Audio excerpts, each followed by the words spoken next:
go ahead and get us started, and I'm sure people will be signing on in the next few minutes. They usually join, within 12 minutes after or so. And I got organized today. Let's see here, and I created a slideshow. So let me share my screen.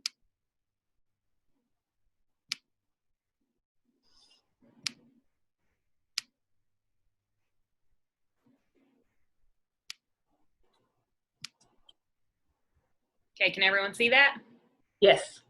Okay, so I'm gonna start a new little thing each week, just introducing a Rotarian of the Week, just a member of our club. We haven't met together in 6 months now, and I think we've all kind of forgotten who's here, who we are. So there's no special distinction of the Rotarian of the Week other than they answered the phone first. So Major Harris answered his phone when I called him and became the Rotarian of the Week. I think he was going to try to sign on this week, but as you can imagine, the police department has been a little crazy the past several months. So I know he and Gresham and Latricia have had a hard time making it to our meetings.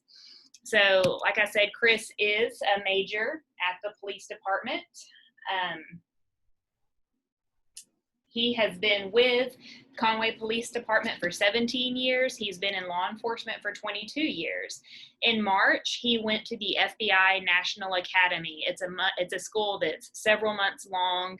It's a huge prestige thing to be selected to go and to graduate from that. So it's great that Chris is with us. He's a Rotarian and also now a graduate of the National Academy.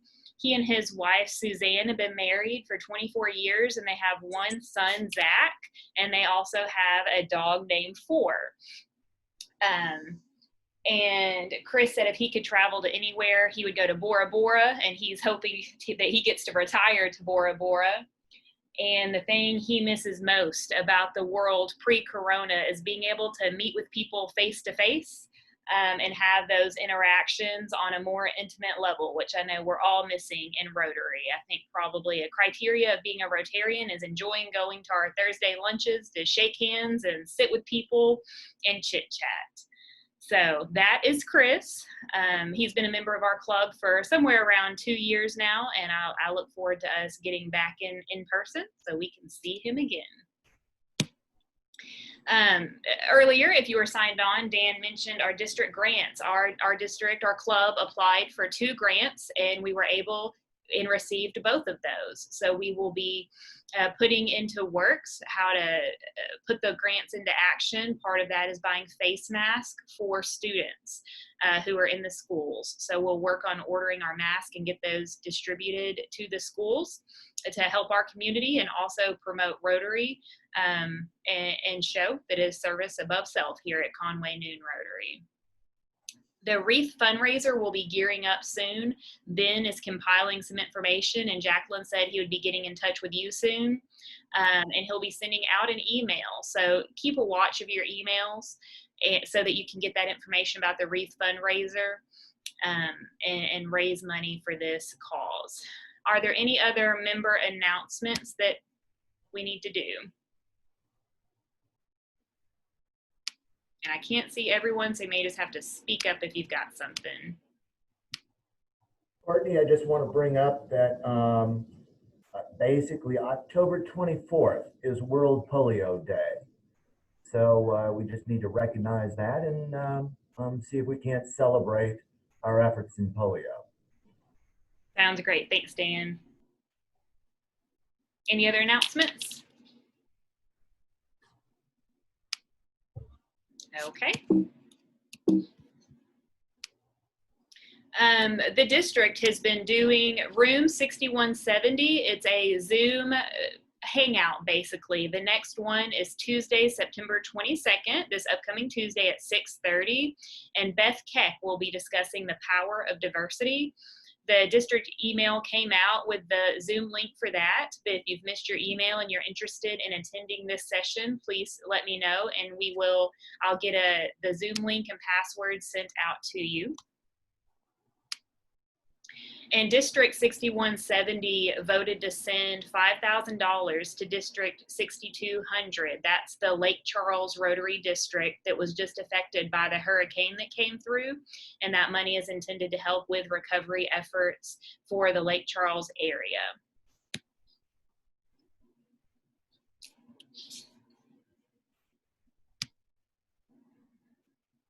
Okay. And with that, I will turn the program over to our speakers. Lisa, were you going to introduce or just turn it over? Great. Okay. Yes, I'll start it out. So thank you, Courtney. I appreciate that. Jacqueline and Matt Tucker, thank you for being a part of our Conway Noon Rotary. It's always nice to get to introduce one of our own. And, you know, Jacqueline has been very involved with our Interact Club and working on our fundraiser. So we appreciate all the effort that goes on behind the scenes to make that happen, and also the St. Joe students that get to make a little money for their club and still have something in return for that to give for the Christmas season. So that's always exciting. It is a pleasure. I'm just going to briefly introduce Jacqueline and Matt Tucker and just turn it over to them because I want them to have plenty of time to talk about St. Joe and what they have for the community and some exciting things that are coming up. So the wonderful, beautiful Jacqueline Kordsmeier and the awesome, we couldn't do without Matthew Tucker. Thank you. And I think we're going to let Matt start first and give a little introduction on himself. And then I will pull up slides and try to share my screen and hope that all goes well with that part of it. Well, now that it's afternoon, I can say good afternoon to everyone. But my name is Matthew Tucker, and I am the interim principal at St. Joseph School. But I am also the building principal for St. Joseph Middle School. And this is my 12th year at St. Joseph School. I had the privilege of serving my first years at the elementary campus, and then had the opportunity to move over to the middle school campus a few years ago. And it's been a great learning experience for me in my teaching career.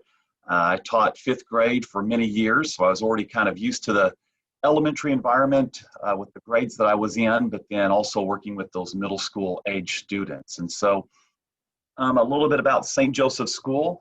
You know, we've been a member of the community in terms of educating students in Conway since 1879. So we've been here for some time. This year, though, I'm excited that we have 492 Bulldogs on campus. And so we are offering instruction as a school, both on site and online. So I know that many school districts and districts are having to reevaluate how they are addressing education this year. And we're excited that for our community and our families that we're able to, what we hope is best meet the needs and address concerns that families have. In regards to school life right now, it is great that we have, I see the card up on the screen, and right now we do have golf that's taking place and volleyball and cross country. And because I'm the middle school principal, had a meeting this morning with our Pee Wee League for basketball and cheer this morning to see if we can pull off a season for our middle school students. And I think we've come up with an attempt. But of course, we'll wait and see how any additional guidelines that the AAA gives us in terms of athletics and our student athletes. The big thing that I do want to address, there are 2 numbers that I'm excited about this year. I think numbers say a lot, and I'd like to think that I do things beyond just looking at financial reports and the such. But when I look at St. Joseph School, there's 2 areas that we've been really trying to focus on. One, and I noticed in one of the previous slides that there was a talk, I believe, coming up on diversity. And so I've been trying to do my best in tracking our diversity numbers, and those have increased last year. We were at 11%, and our diversity numbers have gone up to 15% this year. So I'm excited about that. The other thing that I think is important is that, yes, we are a Catholic school, but we are a Catholic school where all faiths are welcome. And that's been a tagline that we've used in a lot of our marketing pieces and our publication pieces. And when we look at our Catholic population, last year we were at 92%, and this year we're at 87%. So to me, that tells me that not necessarily that our Catholic population is shrinking. It means that those that are other than Catholic are choosing, those families, they're choosing to send their children to St. Joseph's School. And so that's something that's very meaningful to me, and I am truly excited about. I do appreciate Jacqueline for having this slide, and I think there's a second one that's associated with it that talks a little about of our accreditation and so forth.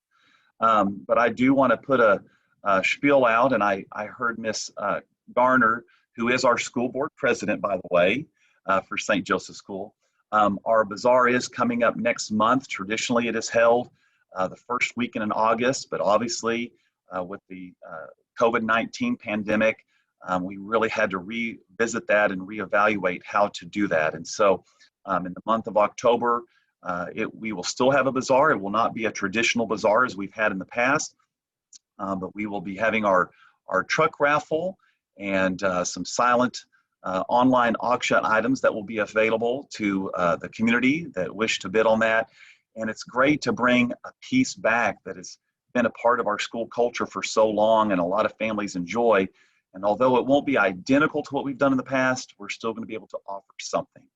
So at this time, I'll turn it over for Jacqueline, and then more importantly, excited to hear what questions that might be had today. All right, thank you very much, Mr. Tucker.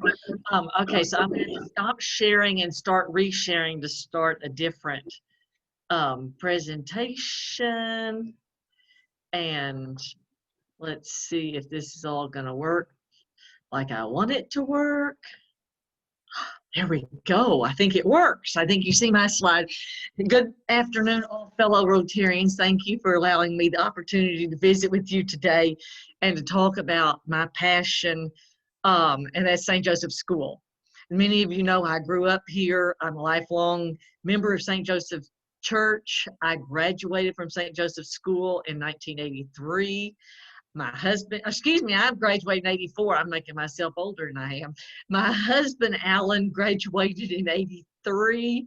And then our three grown children graduated respectively in 2010, 2009, 10, and 12 were their graduating years. So I have had all of my own children through school. So St. Joseph School has just been a part of my life, my entire life in that. So the St. Joseph School Endowment was established in 1976. The whole vision of it came from our school board, who realized at that time it was going to be necessary to have a long-term funding arm for the school. And so that's how it all got started at that point, and it started with its first gift of $25. Our sole mission is dedicated to St. Joseph's School here in Conway, Arkansas. That is the only thing that we support. And as an endowment, we are a private, secular nonprofit, just as all of the rest of your nonprofits are out there. We are not under the actual umbrella of the school or the church. We sit as a completely separate nonprofit. So for many charitable organizations, endowment building is the way they assure long-term funding and to close gaps in the operating budget. Therefore, we as the endowment strive to increase our assets and constituent base in order to provide that long-term funding for the school. So some might say, what is an endowment? What does an endowment actually do or whatever? Well, an endowment is a donation of money or property to a nonprofit which uses it to reinvest or to invest, well, as I'm not following my own slides and I should be, I'm sorry, which uses the results of investment income for a specific purpose. So most endowments are designed to keep the principal amount intact while using only the investment income for charitable efforts, and that's exactly what we do. So some look at our endowment balance and go, well, y'all have all this money, can't you just spend it and help out wherever necessary? Well, no, we can't, because we must keep that principle intact at all times as much as we can. So the endowment's made up of a couple of different things. We have our unrestricted fund, which supports the general budget of the school and offsets the cost of tuition for every student in our school. We also offer donors an opportunity to begin their own fund that they can choose to name it after themselves or someone else, and choose its purpose as long as it fits within the guidelines of the school. So these are our designated funds, is what we call these. And the donor pledges a minimum of $10,000 over a 5-year period to create one of these. We currently have over 89 current designated funds that we manage, and all of those are available on our website that I showed there on the screen. So what do we give to the school, or what are we giving to the school this year? How are we supporting St. Joseph's School? Our unrestricted fund will give $75,000 to the general operating budget of the school during this school year. And then our designated funds range anywhere from tuition assistance to maintenance to sports to any subject matter. You just see some of those listed on the screen here, and I've listed the amounts out. So $30,000 plus will be given in tuition assistance and help towards book bills for this current school year. Then the $17,000 in maintenance, and then I just sort of logged together some of the other ones: art, music, library, and music, the math, current needs, and other funds, and then our sports, our teacher appreciation, and our consumer science and religion. We also, as the endowment, are the owner of the elementary school property. That was the original public school there to the east of Harkrider that St. Joseph purchased back in the early 2000s. And we did that as a capital campaign, and that property was purchased by the endowment. We also, through a gift to the endowment, purchased what was known as the old Boys and Girls Club property that now serves as our after-school care program there on Deer Street. So those are non-working assets of the endowment. And so we do put a rent value to those for the school to use each year. So the total value will be given this year to the school is $348,265. So our designated funds can be, we make grants from each of those that the teachers or administration request grants, and those grants can be from everything from volleyballs to library books to chemistry equipment to wobble chairs is what they're called, the little ones teachers use for the lower grades for students that might be a little fidgety in their normal chairs and they need a different kind of chair to sit in, to A to Z. I mean, we have given all kinds of things of whatever the teachers need to enhance their teaching ability, or a supply that the school needs, is what we grant out from each of our designated funds. Total, the endowment has been in existence for 44 years now. We have given $2.8 million in cash to the school over those years, and then $2.4 million in rent value. So our total assistance to the school at this point has been a value of $5.2+ million.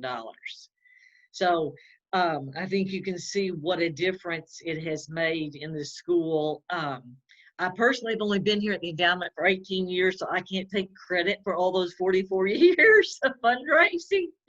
The actual endowment did not start an office until 1999 and hired its first executive director at that point, which is our own Joan Schaffner from our club.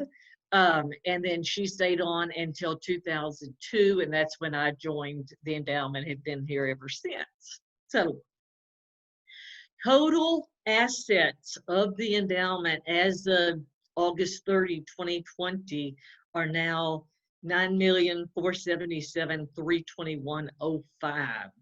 So we are extremely proud of what we've been able to accomplish thus far, but we have a long way to go because it's an unending challenge to continue to raise money, to continue to support the school. We're very appreciative of all of our donors, but as Matt talked about, our non-Catholic population in the school, I also think it says a lot that our non-Catholic donor population to the endowment and those who have been in Conway for a long time and have known what St. Joseph has done for the community and what a part of the community it's been for many, many years, well over 130 years. We did have our first graduating class, just FYI, at St. Joseph, that actual graduating, so went through the 12th grade in 1930. And we have had a graduating class every year since, with the exception of 1932 when there was a health issue around, and so we did not have a graduating class in that particular year. So we've been a part of Conway for a long time, and the Conway community has been extremely good to St. Joseph during all of that time. I can't help but, of course, bring up one other thing, and that is tuition cost. A lot of times people have no earthly idea what tuition costs are at St. Joseph. And so I just wanted to show this slide that gives a little bit. So you have your CP, which is your Catholic parishioner rate. We have a Catholic non-parishioner rate, and we have an all other rate.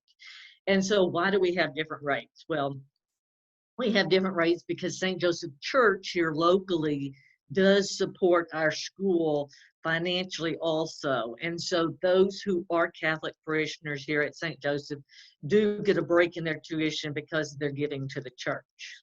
So, and then that Catholic non-parishioner, we do have students that come, for instance, from across the river, say at or at Bigelow and such, that belong to the Catholic Church over in that area, or they come from the Morgan Marche area and belong to that particular Catholic Church there in their community. So we have students from around the area that attend, and not just solely from St. Joseph Catholic Church here in Conway. Jacqueline, if I can interject real quick. Please. You know, St. Joseph School, we do serve the greater Central Arkansas area. Currently, we have families from 16 different communities. So, you know, we are not just restricted to the city of Conway. We do serve the greater Central Arkansas area. So to say that, you know, we have 16 communities represented, I think that says a lot as well. Yes, it does. And we're getting more diverse in that sense every year. The people are coming from further and further distances. So it's amazing what parents are willing to do to send their children to a Catholic school. So in the sense of a Catholic school, we are very unique that we have we actually have pre-K through 12th grade. There's only one other Catholic school in the state that offers that, and that is Sacred Heart in Morrilton, which just happens to be 20 minutes down the road from us. All other Catholic schools in the state are either just your K or your pre-K through 8th grade, or they're your 9th through 12th. So we do find ourselves in a very unique situation of being able to have that pre-K all the way through 12th grade.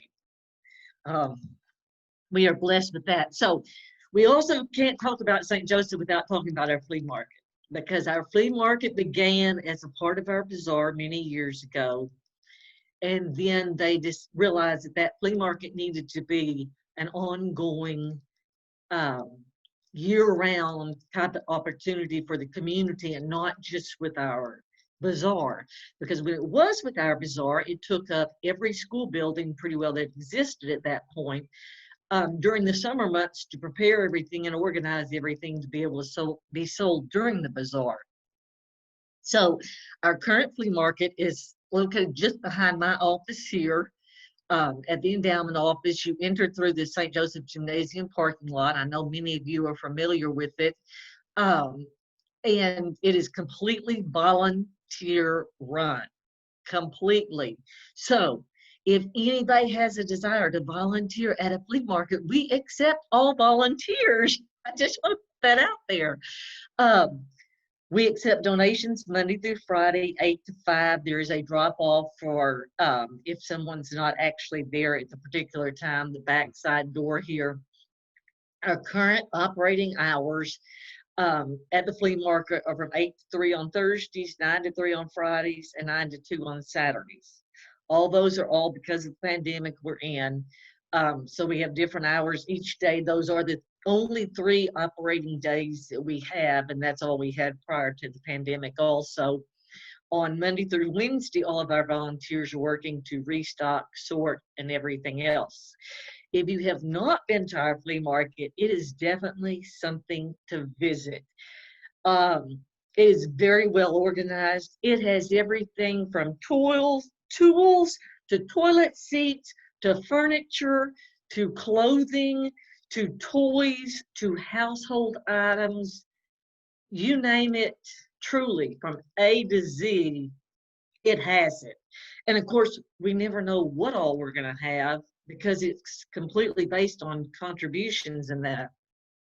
So I'd be very remiss if I did not say thank you to so many of you that are on our Zoom meeting today, because many of you have donated to our flea market. You have cleaned out your closets. You've done that spring cleaning, that fall cleaning, and you were kind enough to donate those items to our flea market, and that's what makes it so successful.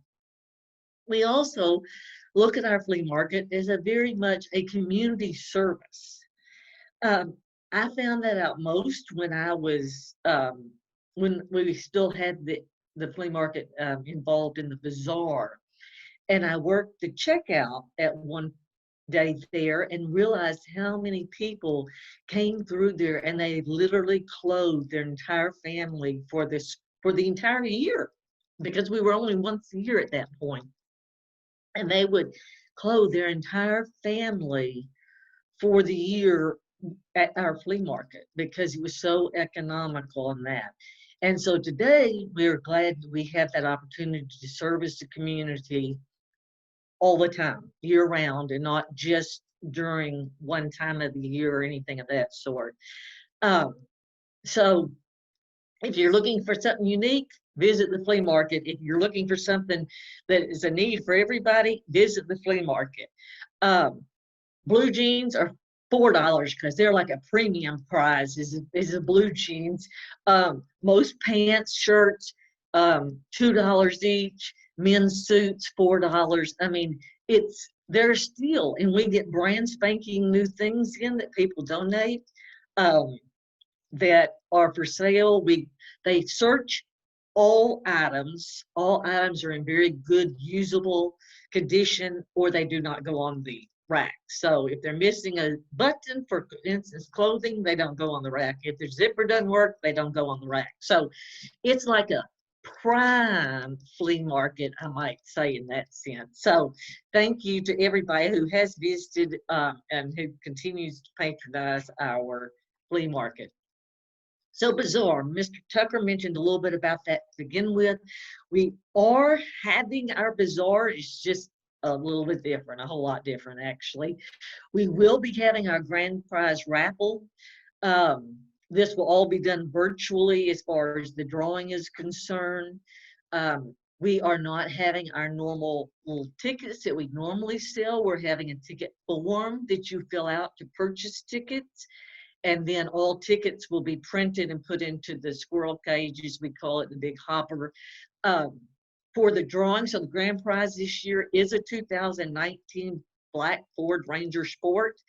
And you say, wait a minute, do you really mean a 2019? And I do mean a 2019 because this vehicle was actually purchased in February of this year. So it has been purchased early.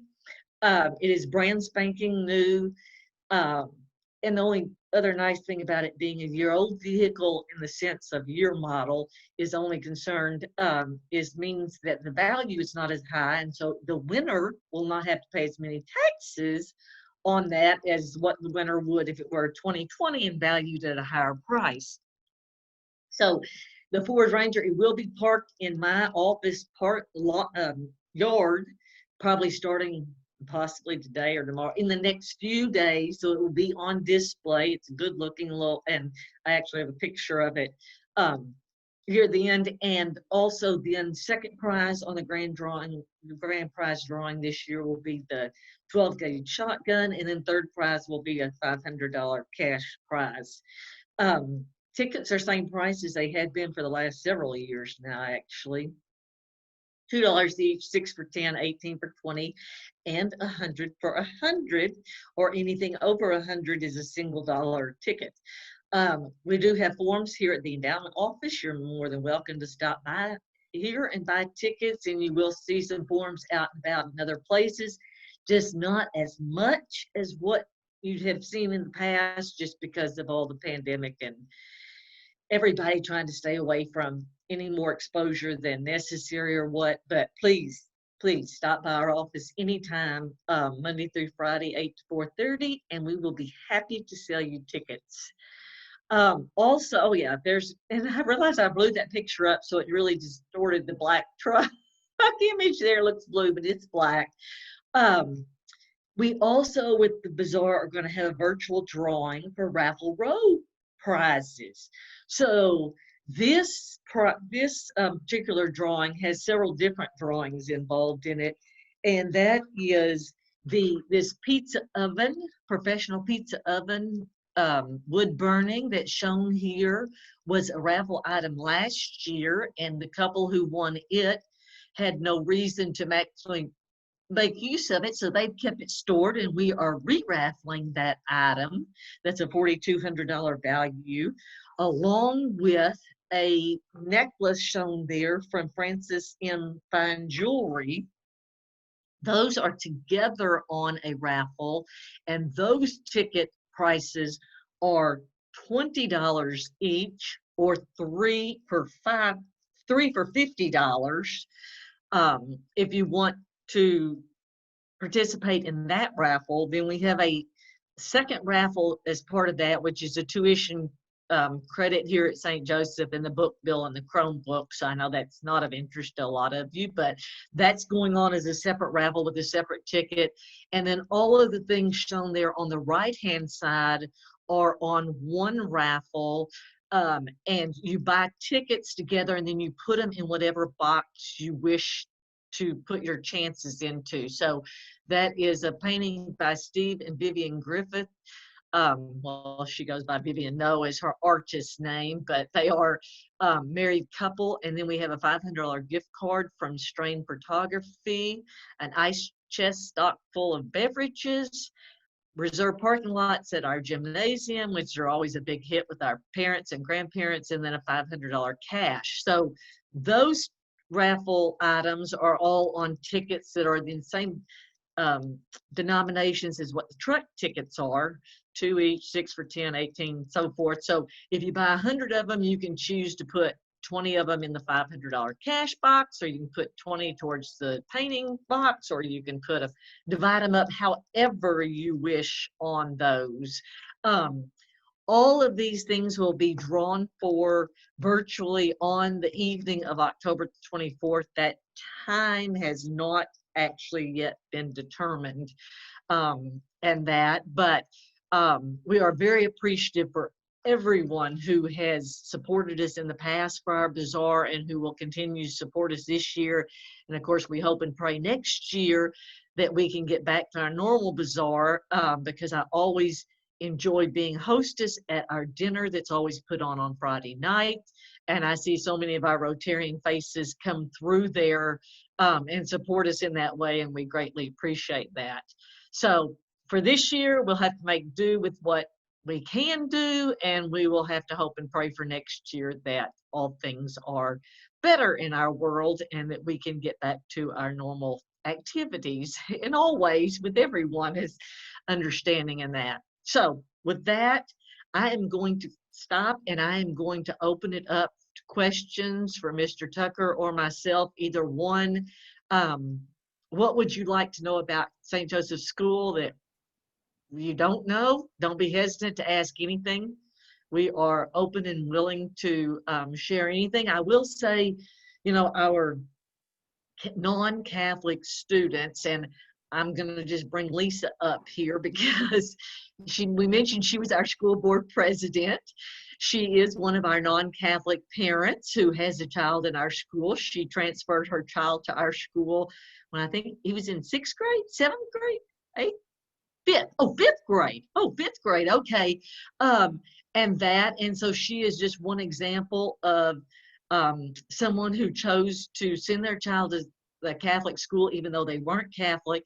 The children do all attend Mass one time a week, but I think she could probably be a good witness for us that, you know, we teach the Catholic faith, but we're all Christian based, and that's what we're all in this for, is to raise our children as good Christians and teach them good morals and to be good citizens and such. And so I'm very proud of the job we do. Are we perfect? By no means, no. Nobody is, and no school is. But we just try to incorporate God into every single aspect of the school and every single subject matter that they can talk about God at any point during the day in any subject matter. And that's what truly sets us apart from other schools. And so with that, I will be quiet and I'll open it up for questions.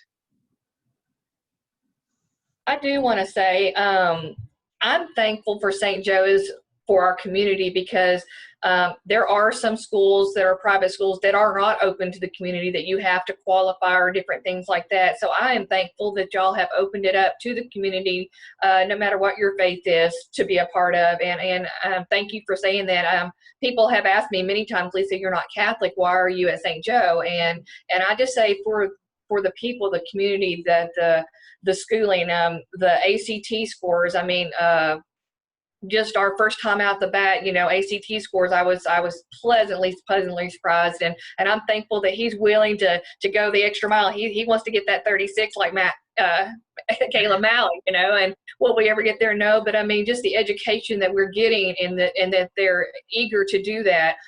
The athletics that we're able to participate in, we're very, very, very competitive, and just the relationship and the friendship. So I'm just thankful that St. Joe has opened their campus and their school to us as a public community. So thank you, St. Joe, for doing that. And again, all faiths are welcome, and we feel very welcome. Right. Thank you. I have a question, Jacqueline and Matthew. Are you going to be able to get the raffle tickets online and print them out and mail them in? You cannot. I have a form posted on the Facebook page, and I am more than willing to mail you a form.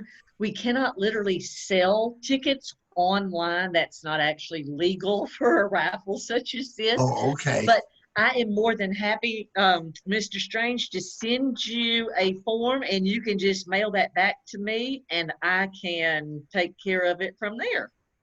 Yeah, and I'm willing to do that for anybody. At any point, we can mail out if you don't wish to stop buying that. It's just we cannot legally sell them online. I was wondering about that. And the other thing is, when someone gives you a gift for the endowment, you said you usually use the proceeds of the interest to go into the operating fund, wherever it's designated.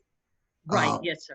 Do you ever draw up a memorandum of understanding where maybe 80% of that interest goes to the operating fund and that 20% of that interest goes back into building the principal? There is nothing that's written on that. I will tell you that as a board, our board discusses what our percentage payout will be each year on the corpus of the endowment. And so that does vary from year to year.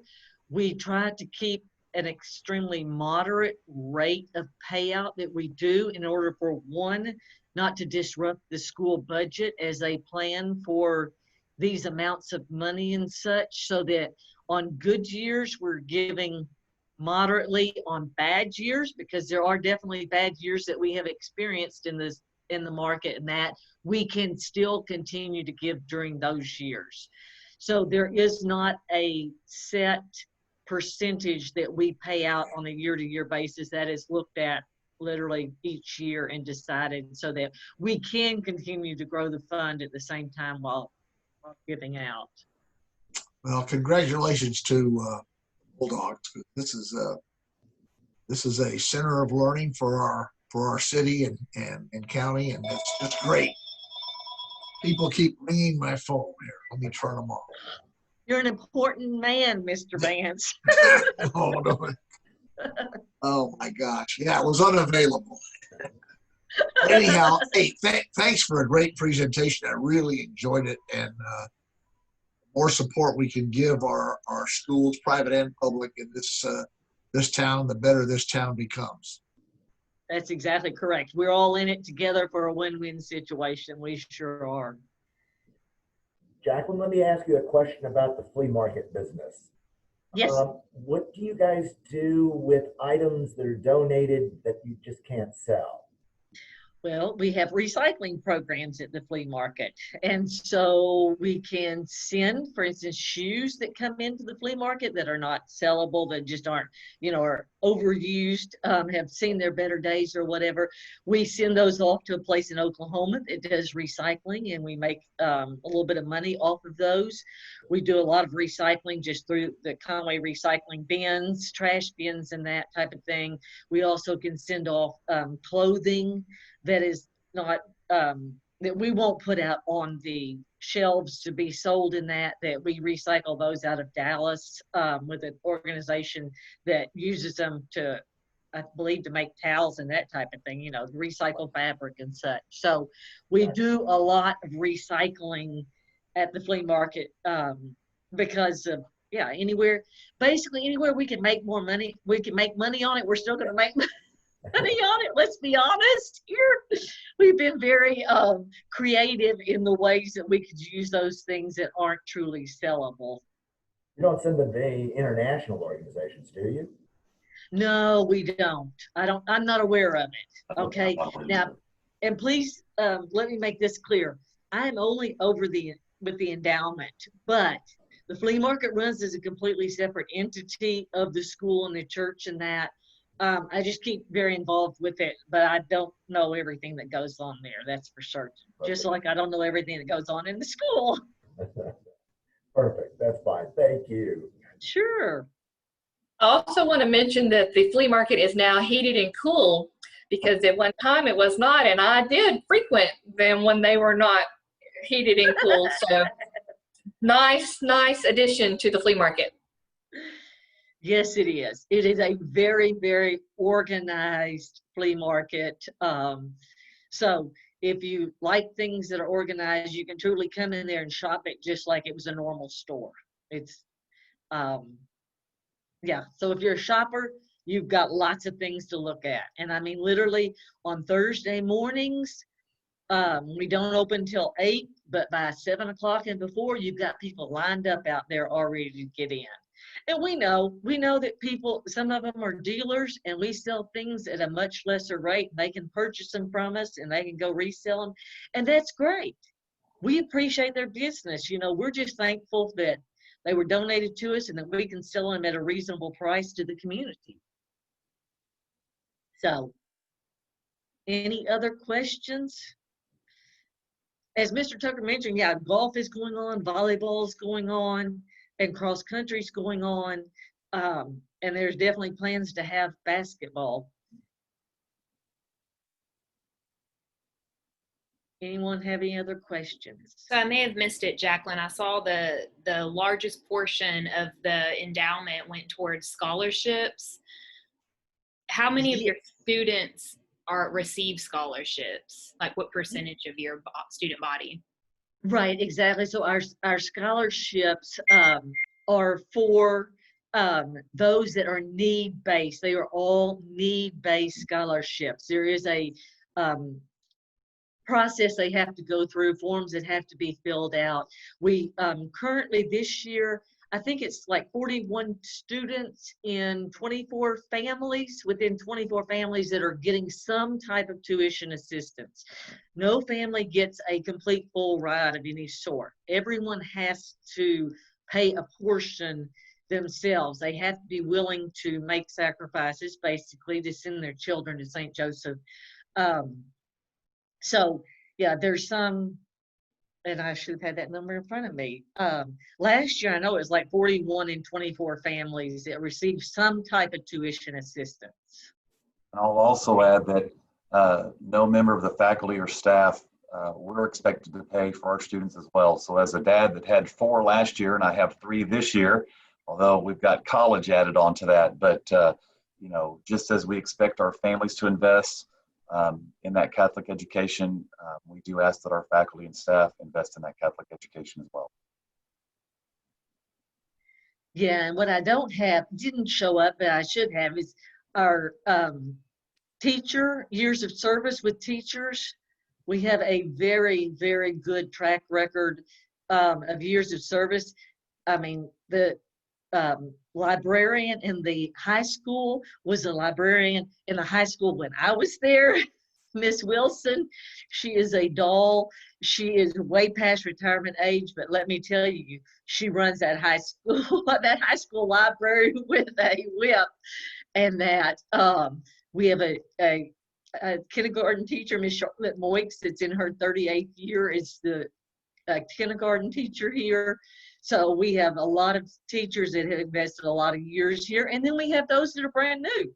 We welcome 3 new high school teachers to the faculty this current school year. So, you know, if you're going to have turnover, people are going to move on, people are going to move away, they're going to retire and that type of thing. But we do have, that was the only faculty changes we had throughout the entire year this year, were 3 new faculty in the high school. That was a upper level science teacher and then 2 religion teachers in the high school.